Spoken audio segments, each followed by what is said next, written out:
en contexte, on met ce racisme-là en contexte. On parle aussi de cette condition commune que nous avons avec nous, d'ascendance africaine, nous, communauté noire, avec les communautés autochtones, à la différence uniquement que nous sommes sur leur territoire.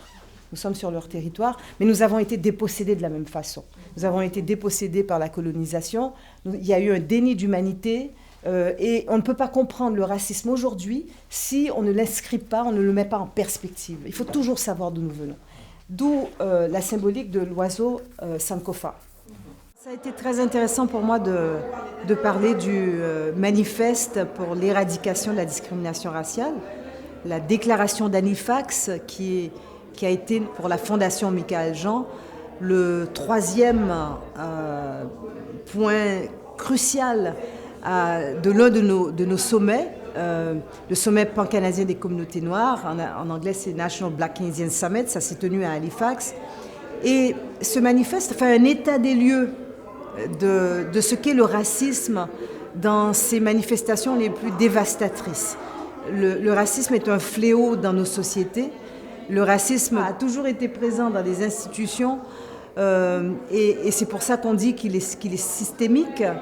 Et le manifeste l'aborde vraiment de manière très, très claire, très factuelle, partant des témoignages recueillis au fil de nos sommets. Le 4e va se tenir ici du 31 janvier au 2 février 2025, ici à Montréal. Mais on l'a fait en document de référence parce que c'est article par article. Et maintenant, même des jeunes disent article 2.21 de la déclaration d'Halifax, il est dit que, et ils s'en servent. Il est dit que. Et dans le il est dit que, il y a leur voix aussi. Un juge ne peut pas dire que moi, c'est difficile de lire, puisque ce n'est pas mon langage. Non, l'article. C'est ça, exactement. Mais c'était aussi dans un langage simple.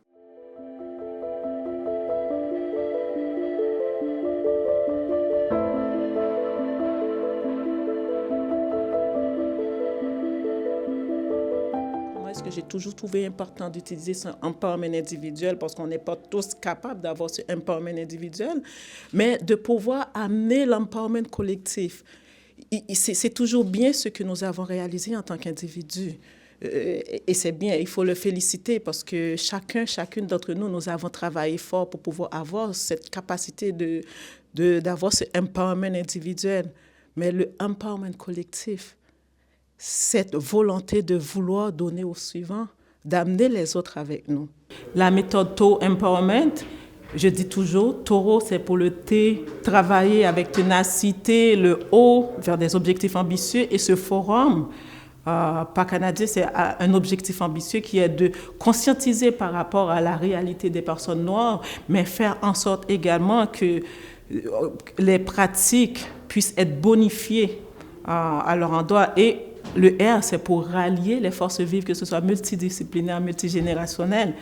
Mais c'est ça que ça fait avec cette rencontre organisée par la Fondation de Michaël Jean, c'est de rallier les forces vives, les forces multidisciplinaires pour pouvoir parler de la situation des communautés noires.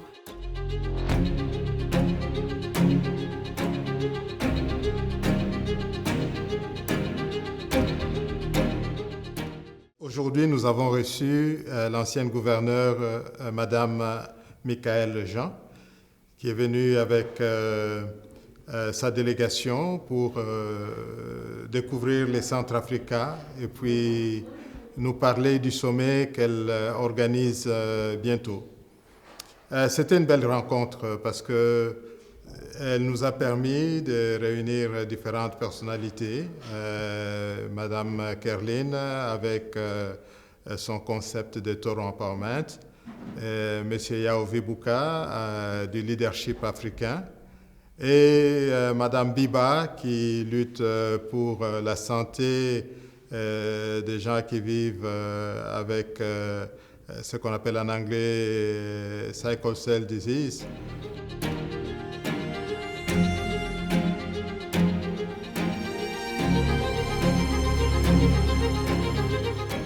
Mais il faut au moins donner le crédit aux gens qui disent « mais moi je vis le fait que, à part d'être une femme et de rencontrer des barrières systémiques, je suis aussi une femme arabe, je suis une femme noire, je suis une femme, peu importe, LGBTQ ou autre. » Je suis la présidente fondatrice de la gouvernance au féminin. Et mon objectif, en fait, en ayant créé cette organisation il y a bientôt 15 ans, c'est vraiment de m'assurer que les femmes puissent avoir tous les outils en main pour progresser au sein de notre société de manière équitable. Parce que oui, au Canada, notre objectif est d'avoir autant de femmes que d'hommes dans tous les secteurs et à tous les niveaux hiérarchiques, mais c'est très très loin de notre réalité.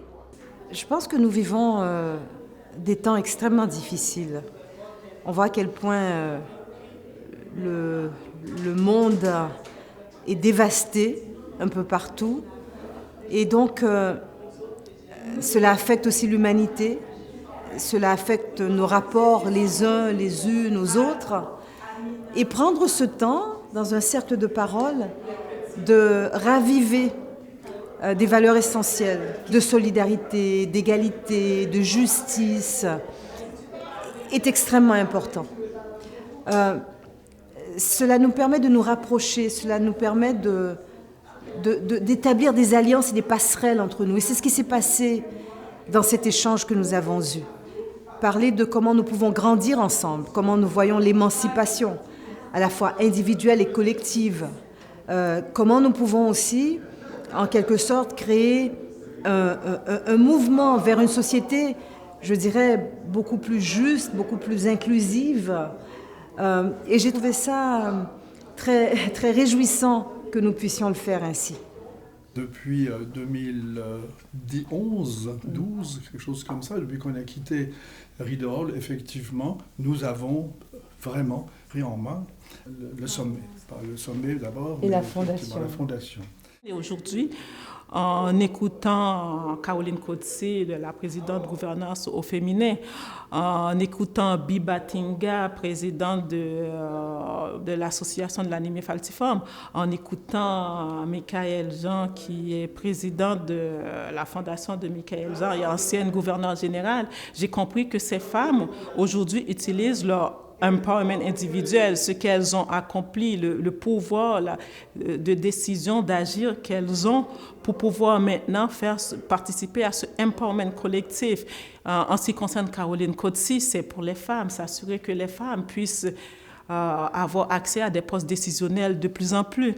En ce qui concerne la gouverneure générale, c'est en ce qui concerne les communautés noires, les jeunes.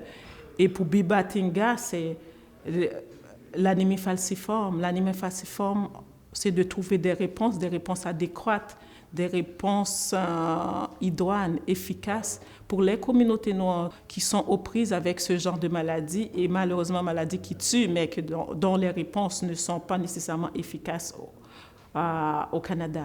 Et c'est ça, leur Toro Empowerment, travailler avec ténacité, et ce sont des femmes tenaces, vers leurs objectifs ambitieux. Et elles ne travaillent jamais seules, elles rallient les forces, vivent autour d'elles. Et pour s'outiller, elles s'outillent aussi parce qu'elles apprennent tous les jours. C'est ce que je fais. Et pour outiller les autres aussi, pour outiller les décideurs, mais pour outiller les bénéficiaires aussi. On a célébré en 2024 1 million de personnes au Canada ou aux États-Unis œuvrant pour une entreprise certifiée. Donc on voit l'impact au niveau du nombre de personnes qui voient leur milieu de travail transformé.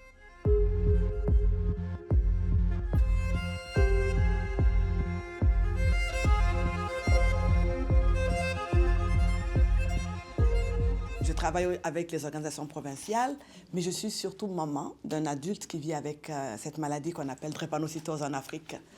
Alors, j'œuvre dans ce milieu depuis qu'il est né. Mon fils est un adulte de 35 ans.